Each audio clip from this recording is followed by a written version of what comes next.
spesial kayaknya ya, Angga ya. Ya, kita kedatangan tamu spesial. Full tim kayaknya. Biasanya frame-nya itu cuma beberapa aja nih. 3, 4, sekarang Mau 0,5. Gak apa-apa. Apa yang spesial ini Pak Angga hari ini? yang spesial hari ini kita kedatangan tamu dari Poltekkes Putra Indonesia Malang. Oh, Indonesia Malang. Kalau Putra Indonesia Malang itu yang kuliah putra aja boleh putri. Alhamdulillah putra. Saya kira namanya putra. Khusus putra gitu ya. Putri Indonesia. Nanti yang putri ada sendiri gitu. Enggak sama ya. Iya. Oke. Mungkin bisa diperkenalkan terlebih dahulu, kemudian mungkin karena ini kayaknya beberapa baru terkait dengan Poltekkes Putra Indonesia. Mungkin bisa disampaikan lagi. Kali ada yang menarik yang bisa kita pas lebih dahulu. Terus silakan. Iya. Iya, perkenalkan nama saya Cesar. Kalau saya di bagian di Poltekkes Putra Indonesia Malang, saya di bagian marketingnya. Iya. Oke, perkenalkan saya Ayu Ristama Yusuf, kebetulan di Poltekkes Putra Indonesia Malang sebagai dosen atau pengajar. Kebetulan juga ada tugas tambahan yang lain selaku Kepala Administrasi Umum dan Keuangan. Oke, saya Rizky Daniar Manggarani, bisa dipanggil Rizky. Saya di Putra Indonesia Malang ini sebagai Kepala Laboratorium, Kepala Lab. Oke. Ini juga. Oh, enggak ya. Masih siswa di sini ya. Mas? Langsung aja Pak B. Oke.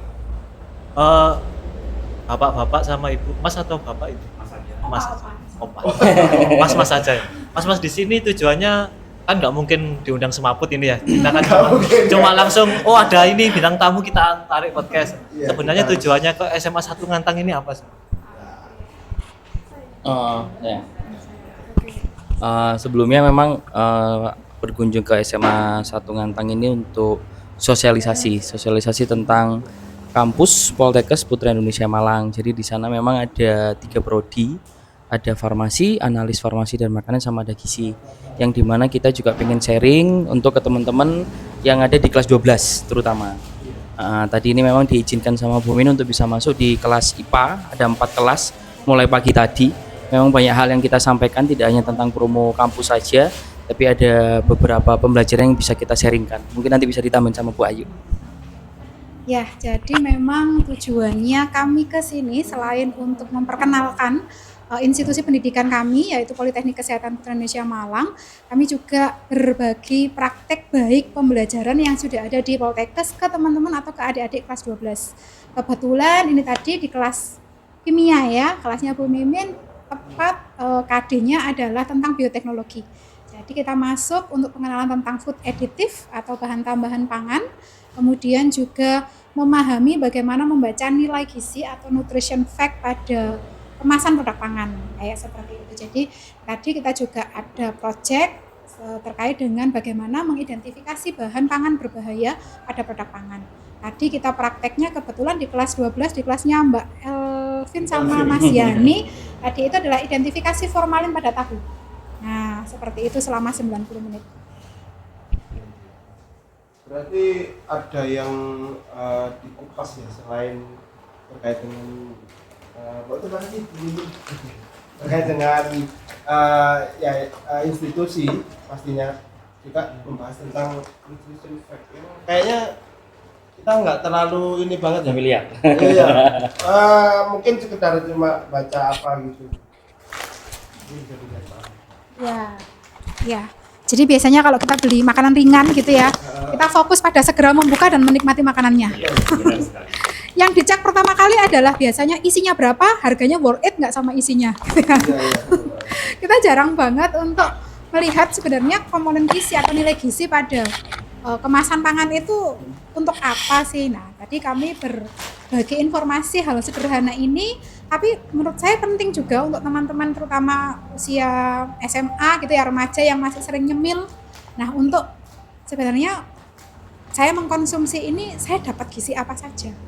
Sesuai kebutuhan kan? Sesuai gitu kebutuhan ya? apa enggak? Jangan-jangan saya makannya berlebih ini gitu ya. Jadi kita tadi berbagi itu. Jadi mungkin biasanya kalau kita beli makanan kemasan di bagian belakangnya itu kan ada informasi nutrisi.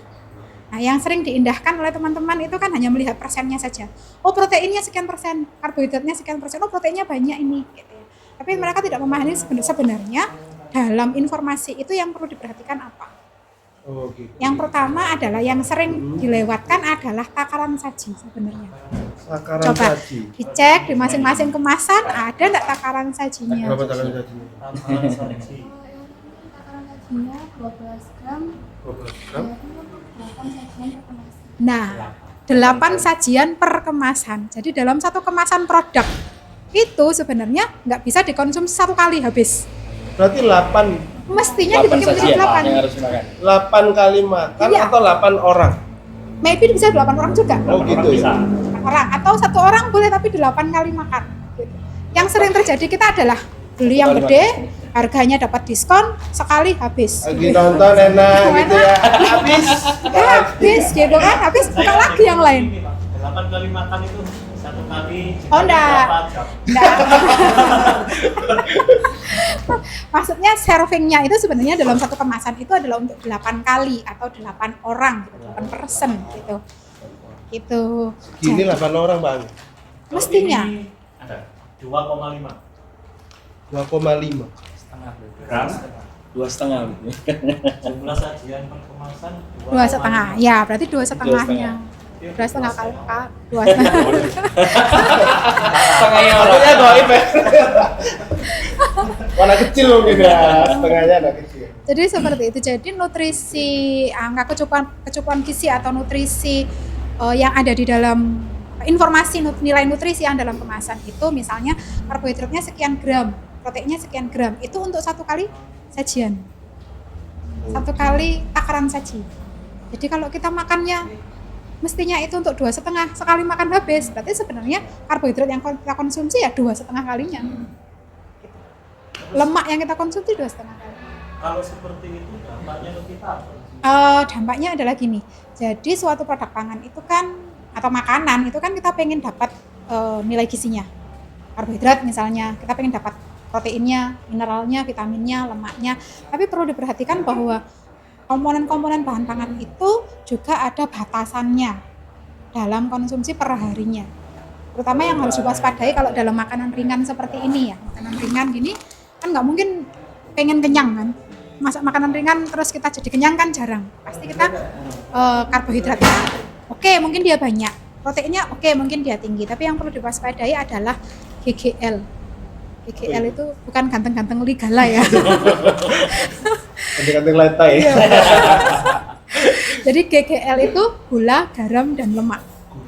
Gula, garam, dan lemak itu konsumsinya harus dibatasi.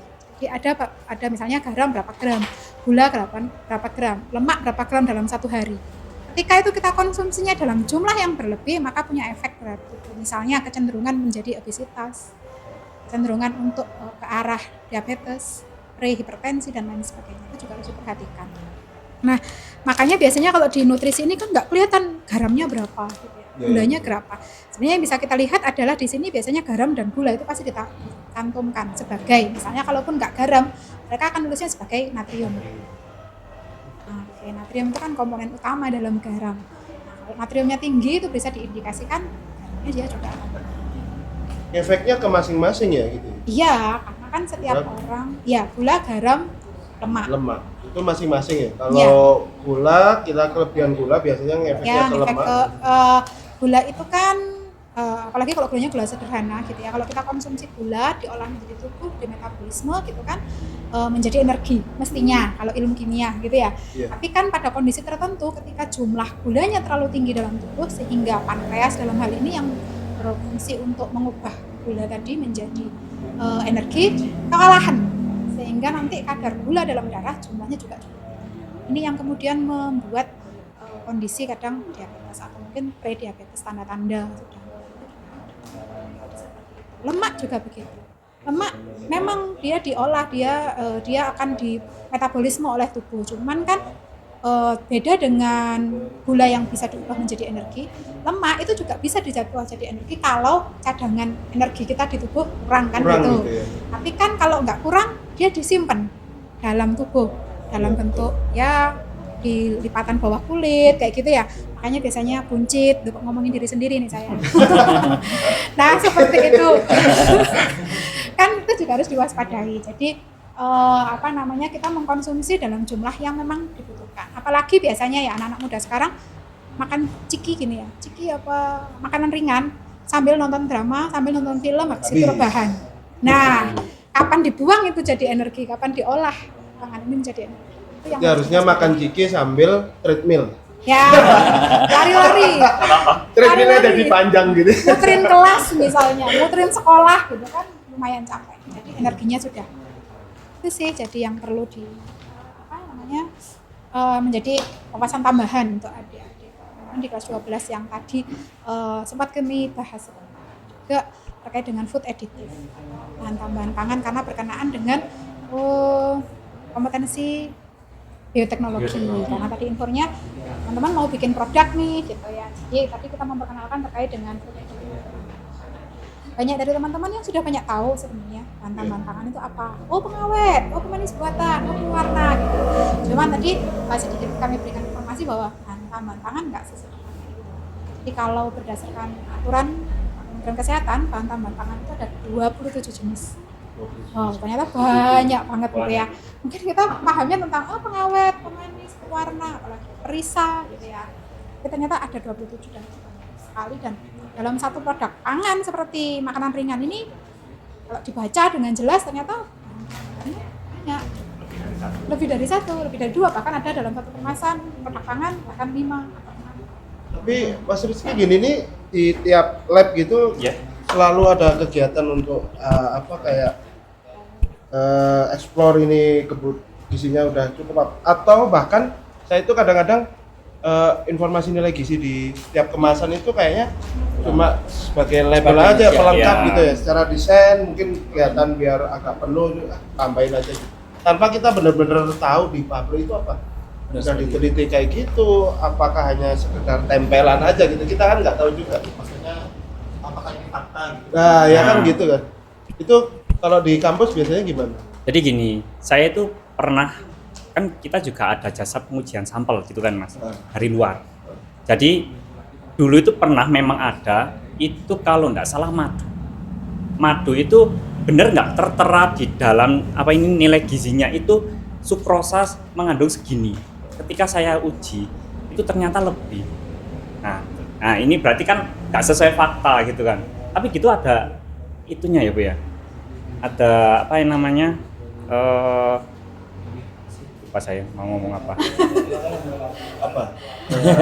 Peraturan kalau faktanya kalau tertera di kemasan segini, tapi kita mengujinya ternyata lebih dari itu. Ternyata itu juga ada keterangannya boleh asal berapa persen gitu ya Bu ya, kalau nggak salah. Iya sih, jadi Ada takaran tertentu. Takaran Iya. takaran tertentu. Jadi yang jelas kalau produk ini dirilis artinya kan pasti sudah lolos uji kualitas gitu ya, baik secara di industrinya maupun juga secara pengawasan dalam hal ini adalah pihak-pihak terkait seperti Kemenkes, Badan POM dan sebagainya.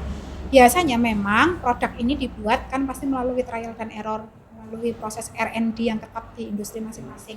Dan ini pasti diuji setiap kali sebelum rilis gitu. Jadi nilai angka-angka yang muncul ini ya pasti diuji dulu oleh bagian quality control dari teman-teman di industri. Memang salah satu salah satu peluang kerja di lulusan Poltekkes Putra Indonesia Malang, prodi analis farmasi dan makanan adalah ini gitu ya. Melakukan uji kualitas atau mutu terhadap suatu produk, misalnya produk pangan. Jadi ya pasti nilai di situ adalah fakta.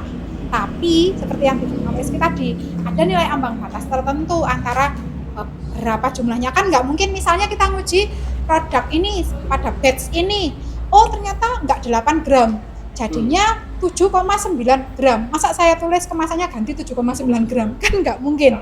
Di industri kan pastinya sudah kemasan itu sudah tersetting seperti demikian. Makanya pasti industri punya standar berapa sih diperbolehkannya, misalnya lebih atau kurangnya, plus minusnya itu berapa, sehingga oh ini dinyatakan tetap bisa lolos edar atau bisa dipasarkan.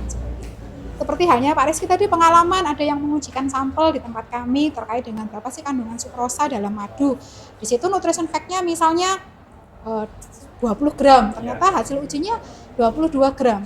Ternyata 22 gram ini masih masuk rentang yang diperbolehkan nggak? Kalau masih masuk boleh, ya it's okay, nggak apa-apa. Padahal selevel madu yang harusnya sari ya itu. Iya. Sukrosanya sebesar itu. Sebenarnya nggak boleh kan, sukrosa kan ada tambahan. Biasanya seperti itu.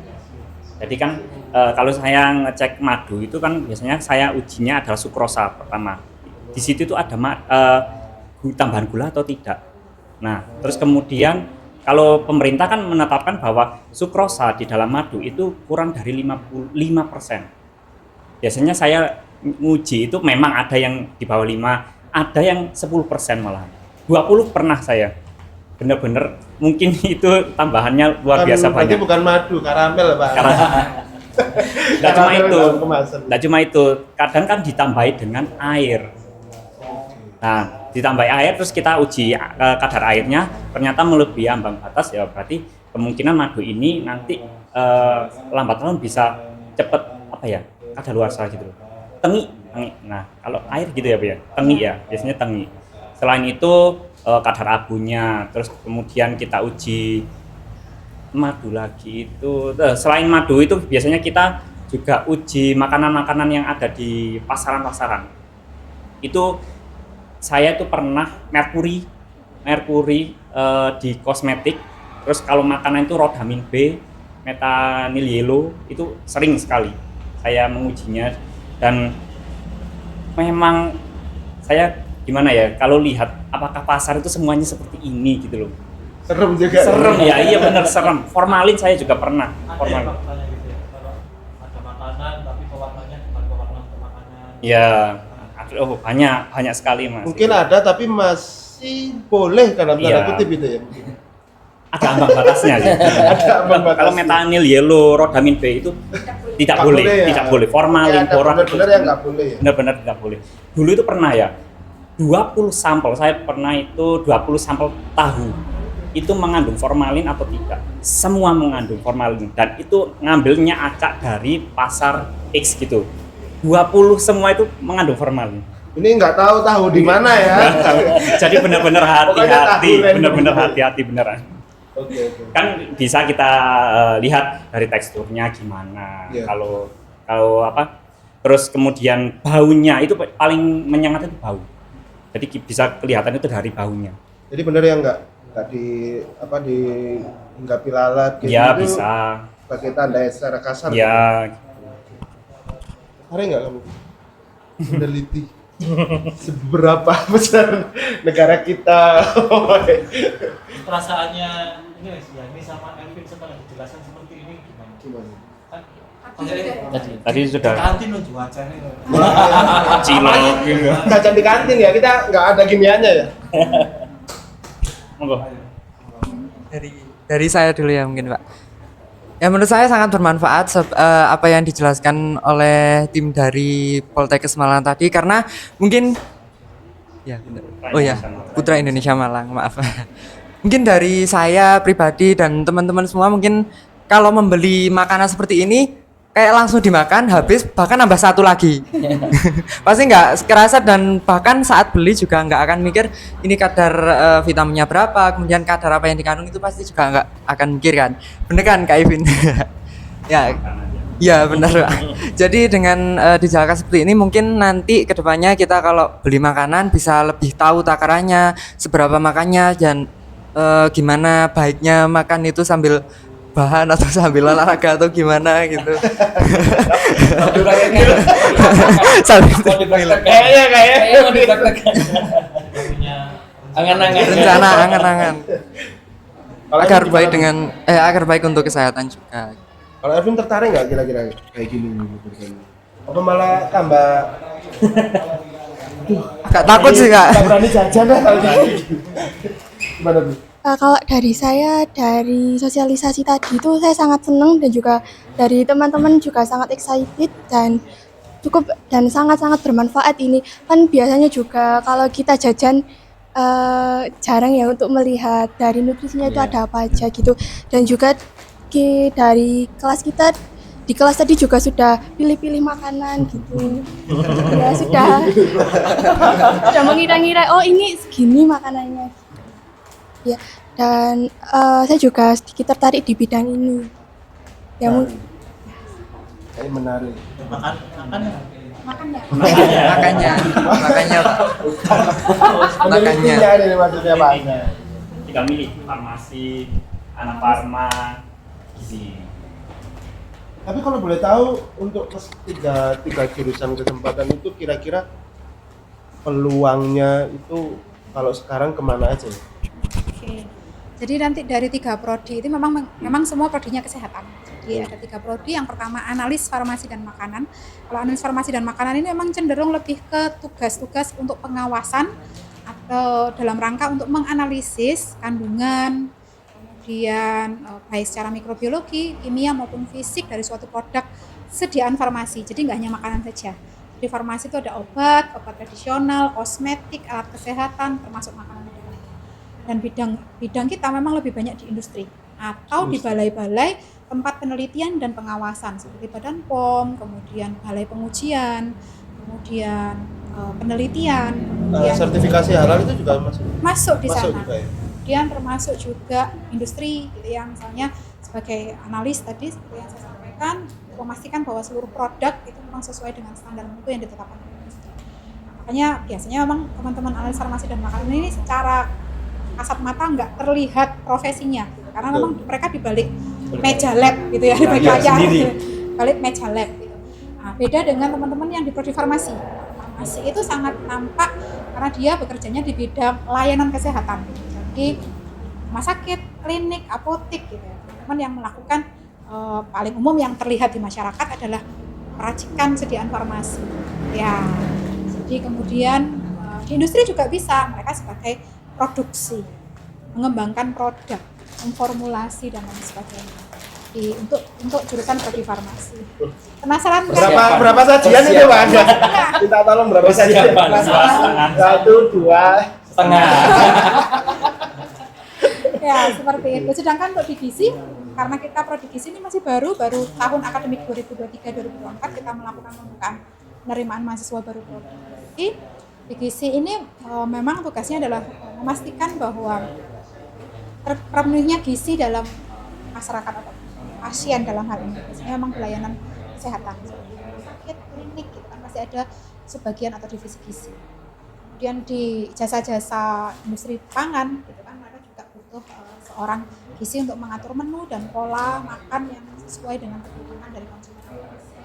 Salah satunya tadi contoh gizi yang sederhana yaitu tadi membaca informasi nilai gizi itu adalah salah satu contoh sederhana dari seperti apa sih nanti teman-teman di gizi ini akan lebih banyak belajar tentang apa. Kebetulan hari ini 25 Januari diperingati sebagai Hari Gizi Nasional.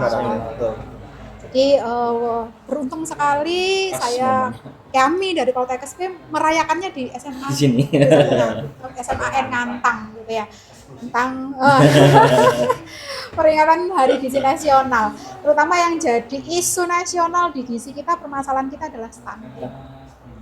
Itu masih jadi permasalahan nomor 1 Indonesia terkait dengan gizi, yaitu stunting. Jadi harapannya dengan peringatan Hari Gizi Nasional ini, teman-teman di SMAN Ngantang tadi yang dapat ilmu baru, wawasan baru bisa menjadi sedikit porsinya untuk berperan dalam mengurangi angka stunting di perannya oke, peluangnya juga masih banyak.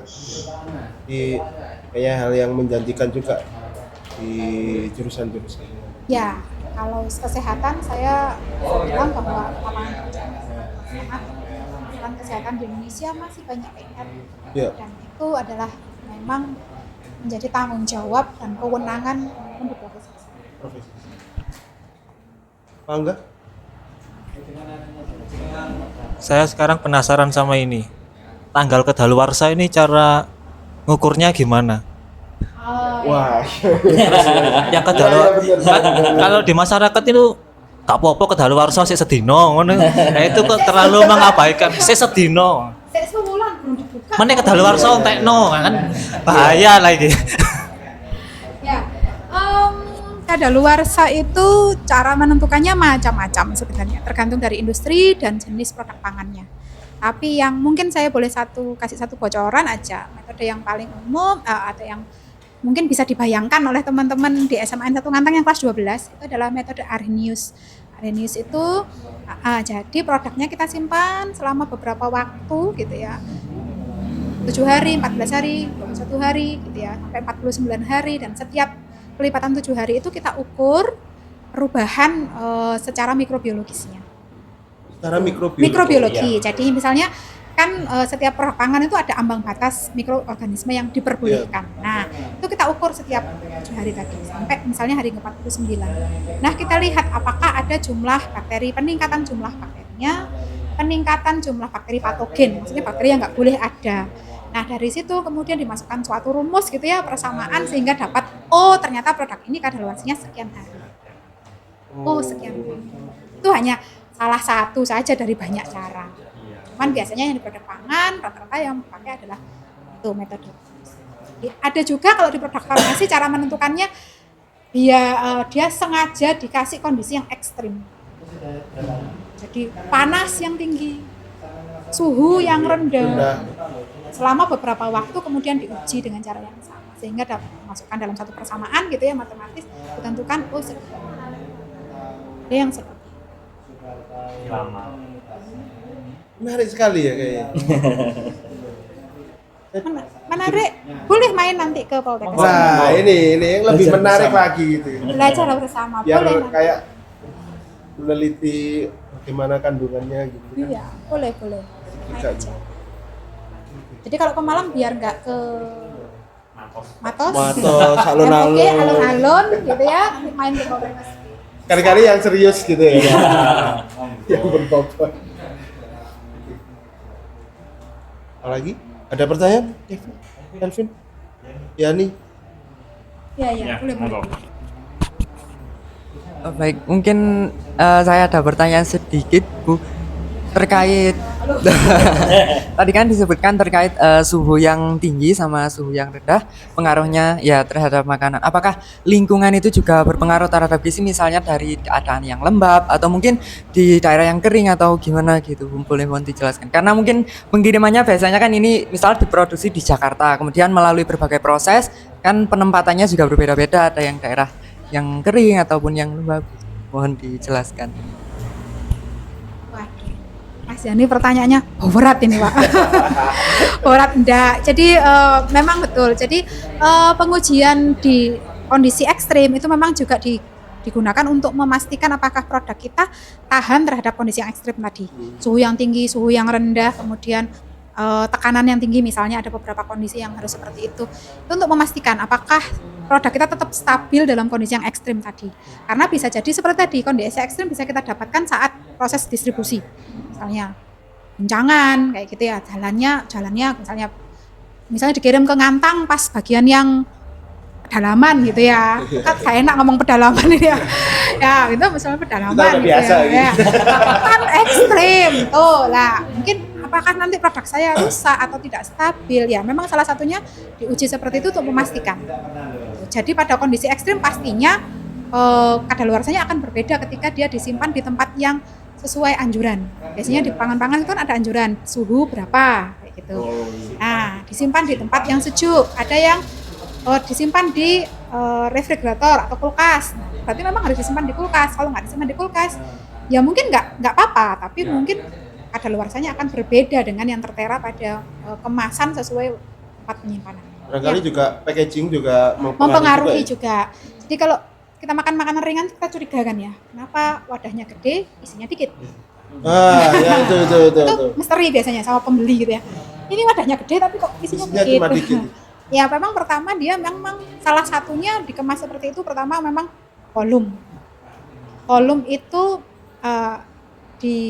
mungkin hasil uji tes konsumen atau bagaimana gitu ya. Volume pada produk makanan ringan itu juga menjadi pertimbangan atau ketertarikan gitu ya. Misalnya wadahnya kempes gitu kan kita nggak tertarik ya untuk beli gitu ya. Itu yang pertama. Impressionnya gitu ya. Itu kan pas wadahnya kempes gitu ya. Yang kedua itu juga memudahkan pemajangan atau sistem marketingnya mereka. Ya, jadi kalau misalnya adanya kempes itu kan nggak kelihatan dari jauh, nggak menarik gitu kan. Penataannya juga nggak bagus gitu. Nah, ketiga secara fungsi sebenarnya memang ada fungsinya. Kasih gas atau udara di dalam kemas itu ada fungsinya. Jelas pertama adalah mengurangi kerusakan atau remuknya produk keripik-keripikan ini. Karena kan ada udaranya. Jadi walaupun dia digoncang, ruangnya masih cukup untuk bergerak, Aman gitu ya? aman. Tapi kalau dia kempis, nah kan nggak ada volume tuh. Jadi kalau misalnya dia ada pergerakan goncangan, nah kemungkinan untuk remuk atau rusaknya produk jadi lebih tinggi. Ketika diterima konsumen, ya nggak mau dong kita beli misalnya produk makanan ringan tapi banyak yang remuk gitu kan, kita nggak mau. Jadi seperti itu sih sebenarnya dari sisi memang produknya, kedua juga dari sisi marketingnya juga mereka Tergantung industrinya dan produknya ya. produknya. Kita dari podcast sebelumnya itu serius, ini bahas makanan ya. Tapi serius juga bisa gitu. Ya, Pak. Tapi yang terjadi sekarang kalau saya lihat di minimarket atau supermarket itu sudah berlabel makanan atau minuman dengan kadar gula tertentu, mereka kasih tanda juga. Tapi kok baru-baru ini ya, kenapa? Sugarless itu. Ada yang sugarless itu mungkin warnanya kuning, tapi yang gulanya banyak itu mungkin agak merah atau agak orange gitu. Ya, jadi memang penandaan pada produk pangan itu sebenarnya diatur oleh suatu peraturan Menteri Kesehatan. Jadi produsen selama ini ya mengacunya pada itu. Pokoknya oleh kementerian wajib ada ini. Oh berarti yang lain nggak wajib gitu. Jadi kan boleh sebenarnya. Jadi kalau dilihat di kemasan memang nggak semuanya mencantumkan garam, nggak semuanya mencantumkan gula gitu. Ada yang iya, ada yang tidak. Cuma memang baru-baru ini karena kesadaran masyarakat, kesadaran produsen juga, kesadaran masyarakat atas mereka makanan apa yang mereka konsumsi, maka penambahan gula dan garam itu dituliskan. Apalagi mungkin ini jadi concern secara nasional bahwa jumlah peningkatan penderita diabetes, obesitas itu juga cukup tinggi di Indonesia. Karena salah satunya adalah dari kontribusi GGL tadi, sehingga itu akhirnya menjadi informasi penting dalam produk pangan. Faktor yang kayak gitu, jadi ada regulasi baru.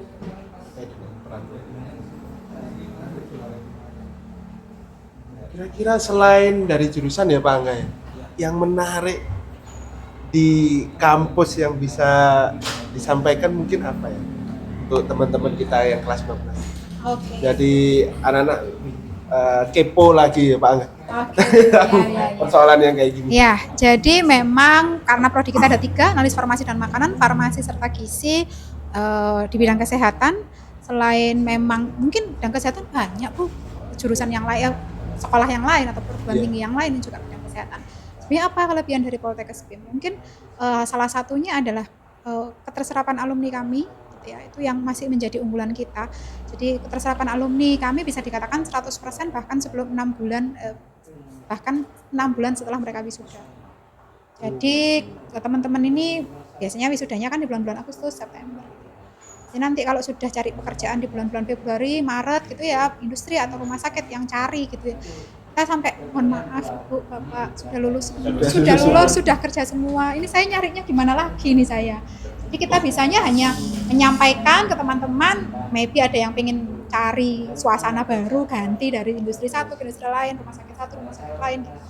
Sejauh ini sih masih itu karena keterserapan kita. Apalagi memang kebutuhan akan tenaga kesehatan, terutama TTK, tenaga teknis kefarmasian itu masih cukup tinggi. Ya, jadi memang ada aturan dari regulasi dari pemerintah, misalnya dalam satu rumah sakit minimal harus ada berapa. Dan itu memang banyak yang belum terpenuhi. Kemudian belum yang ASN, B3K. Ya, nah, untuk formasi itu. Kemudian untuk di industri juga sama. Karena tadi saya bilang industrinya nggak farmasi aja loh, ternyata banyak. Itu kebutuhan akan itu. Sehingga salah satu kelebihannya adalah itu. Pertama, kedua SDM.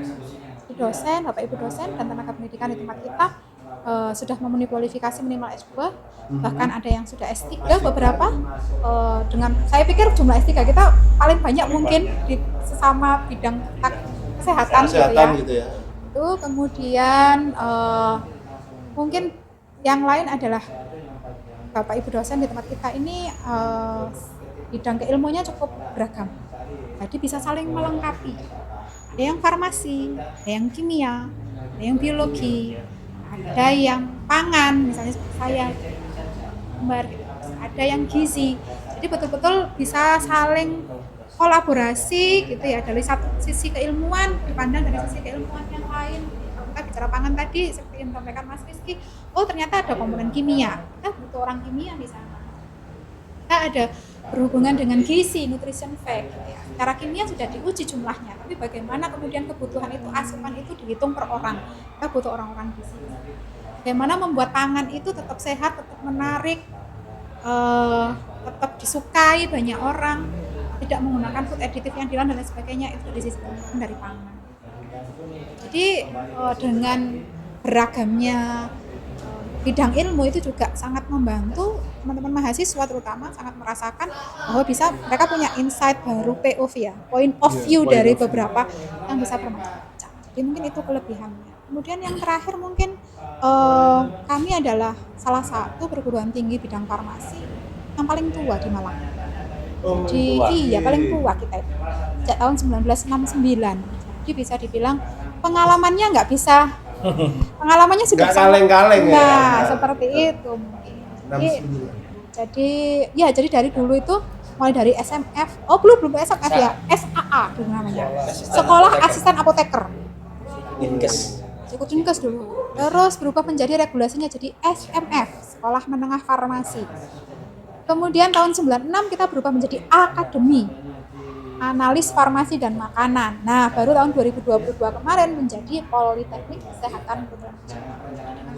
Pengalaman yang cukup banyak, kemudian dengan background dan reputasi yang baik, kami sudah terakreditasi dengan prodi baik sekali, perguruan tinggi baik. Jadi secara legalitas bisa jadi pegangan bahwa kami, terutama teman-teman yang cita-citanya pengen jadi ASN nih gitu ya, atau jadi P3K, kan akreditasi enggak Bu, biasanya begitu kan. Jadi sudah bahwa kami sudah terakreditasi. Enggak ada. Ya Pak. Tertarik kayaknya ya. Apalagi udah sepuh.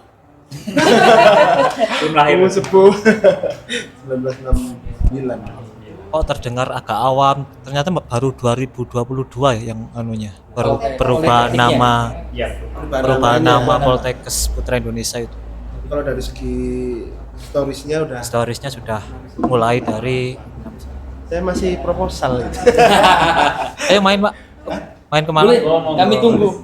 Kita main-main Kami tunggu. untuk mungkin tadi kampus gitu. Saya mau tanya-tanya tentang nilai gizinya kopi. Kayaknya boleh ya. Bendino ngopi, wedi aku malah iki. Iya, kayak gitu. Bagus yang kopi Torabika aja atau ada gulanya atau kopi luwak itu gimana, padahal kan prosesnya dari itu ya, feses, apakah itu juga baik? Kayaknya Harus diuji coba berarti. harus ke sana ya. setiap hari itu sudah konsumsi tapi nggak ada analisanya sama sekali. Dalam.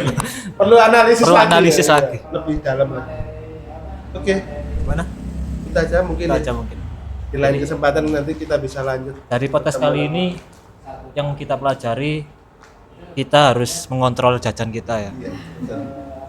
Harus banyak-banyak berbagi. Jadi Literasinya harus ditingkatkan. satu bungkus lagi. ini harus dibagi-bagi, maksudnya jangan dimakan sendiri. Iya, tamak tak berkah. Terima kasih. Terima kasih atas Dari waktunya. kesempatan dari Poltekkes, Evin dan Yani juga. Tunggu ya. Oh iya, ada teman lagi Pak. Satu. Oke, silakan. Khusus teman-teman yang dari SMA Negeri 1 Ngantang, Ya.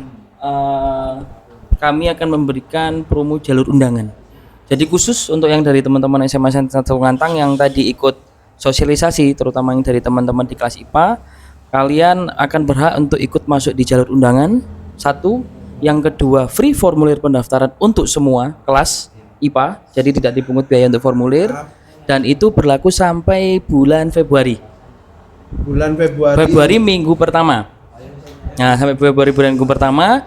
Nanti kalau mau informasi nanti nomor saya sudah ada di leaflet yang tadi sudah saya bagikan, atau nanti bisa ngunjungin Instagram kami di Poltekkes PIM. Poltekkes. Semua informasi nanti ada di sana. Terima kasih. Menarik lebih. Siapa yang nggak mau?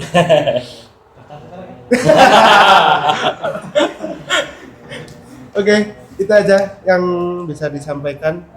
Kami dari SMA juga terima kasih dan juga minta maaf apabila ada yang kurang dari sekolah kami. Tapi kami sangat terima kasih sekali ada yang mau ke sini terus memberikan bola. Apalagi sekolah kita itu paling ini ya. Paling ujung. hampir pinggir, belum pinggir. Kita masih ada Kak Sempot. Iya. Jadi nggak pinggir-pinggir banget, hampir pinggir, tapi menarik juga. Bangga? Silakan dikatakan pantun sama Waduh. Bunga kedondong, bunga kenari. Yuk, dong, mari. Terima kasih. Pak, terima kasih banyak atas waktunya. Sama-sama. Ibu, terima kasih ya. Terima kasih. Setengah ya.